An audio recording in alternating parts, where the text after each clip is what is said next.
This show was made possible with the support of the BC.game affiliates, crypto casino and slot games.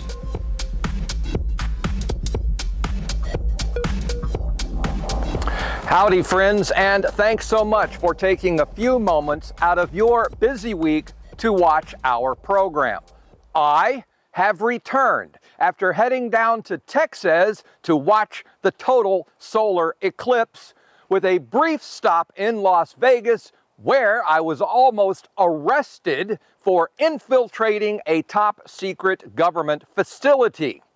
That would be funny if it wasn't true. More on that in just a moment.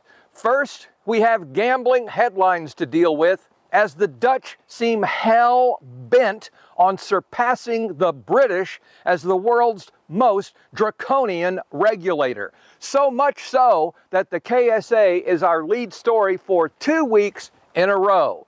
On our last program, we discussed how the Netherlands gaming regulator was trying to increase the monitoring of player behavior and considering the use of covert agents as an enforcement tool. And now this, targeting web hosting providers over alleged illegal affiliate sites. The KSA issued an order to DigitalOcean, who they claim is hosting at least 2 Dutch language affiliate portals, both of which have hidden their who-is data for obvious reasons. The only problem is that DigitalOcean is based in New York, US of A. And they told the KSA that they will not take any website down without a court order, to which the District Court of Rotterdam seemed to oblige by issuing a binding order. Now, I don't know what to think here. I mean, can a magistrate in one country actually issue an order to a company in another country not within their jurisdiction? I don't know. But what I do know is that when I tried to visit the sites in question, one was reachable and one was not. I guess we'll find out just how much authority the KSA actually has internationally, as the next step is for them to issue fines if DigitalOcean does not capitulate.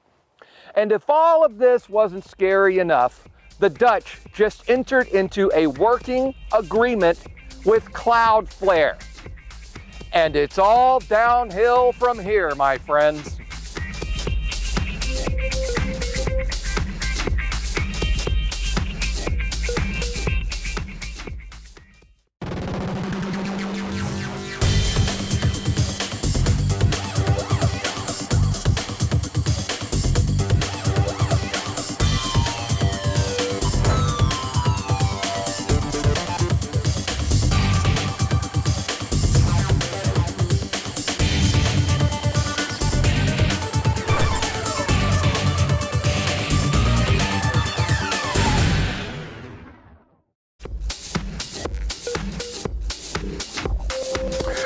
Welcome back.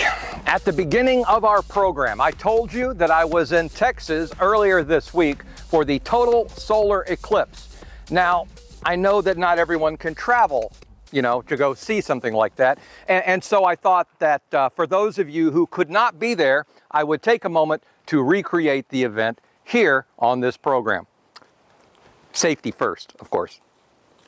Here we go. Here we go. Ooh! That's basically it. But I mean, I cut a lot out in the middle just for the sake of time in this video. Yeah. Also, our friends at Every Game have a new bonus offer to help you convert more of your traffic, with a 150% match bonus up to $5,000 plus 50 free spins on their Pyramid Pets slot. This offer runs now through May 31st, so visit them at affiliate.everygame.eu for details and creatives. Lastly, elements of the Federal Court of Justice in Germany are considering reimbursing players for their losses that they incurred at, you guessed it, illegal, unlicensed operators. And you thought this industry couldn't get any stupider. The plaintiff claims that an Austrian sports betting operation was not allowed to offer betting services to him or anyone in Germany. Never mind that this loser placed his bets voluntarily to the tune of nearly 12,000 euro. Not only does this pretty little snowflake take no responsibility for his actions whatsoever, he is also asking for interest on his losses. But hey, this is what you get when you're too dumb and too lazy to hold a job. So, another week down and another step down the dystopian highway, and all without a story from the United Kingdom. So if you want to hear about my infiltration of a government facility in Las Vegas, please stay tuned. If not, thank you all for tuning in. I'll see you next week, God willing, and if they don't come and get me.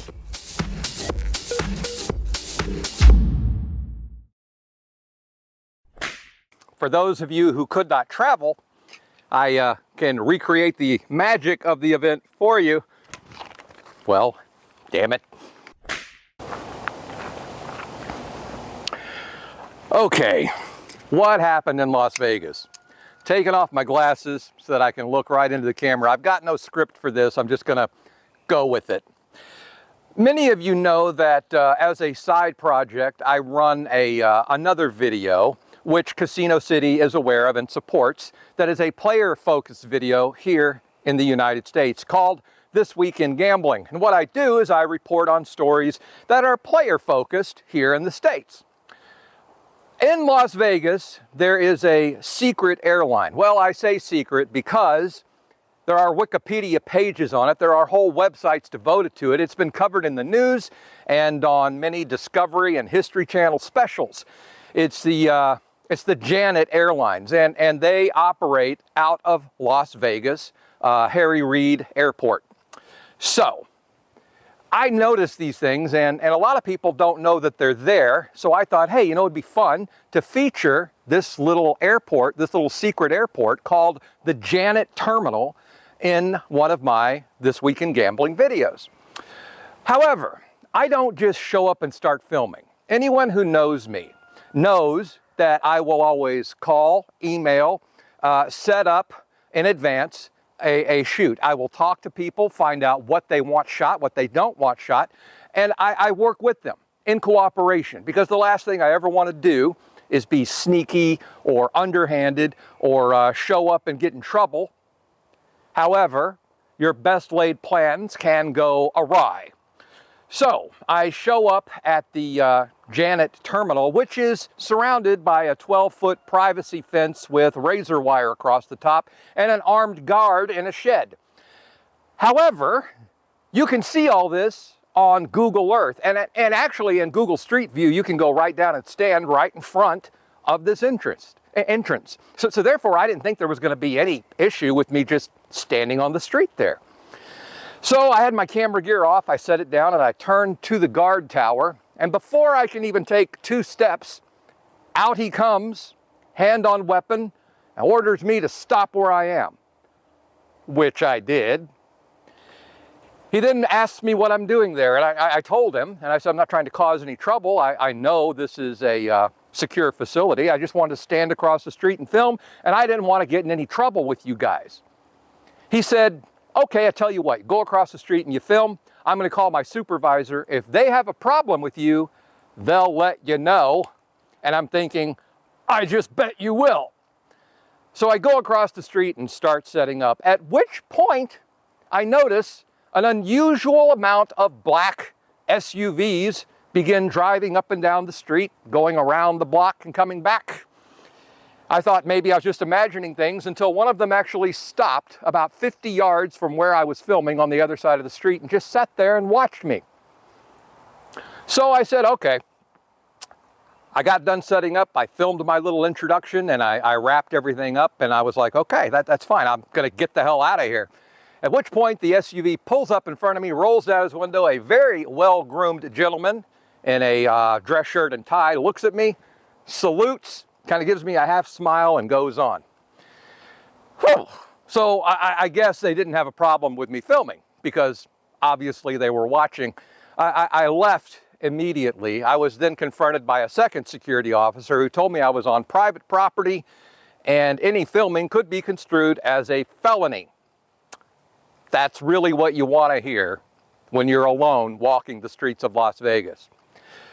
However, I was able to escape, and I don't think there's going to be a problem. But yes, this could only happen to me. Let's just be honest, right? My life, woo! What an adventure.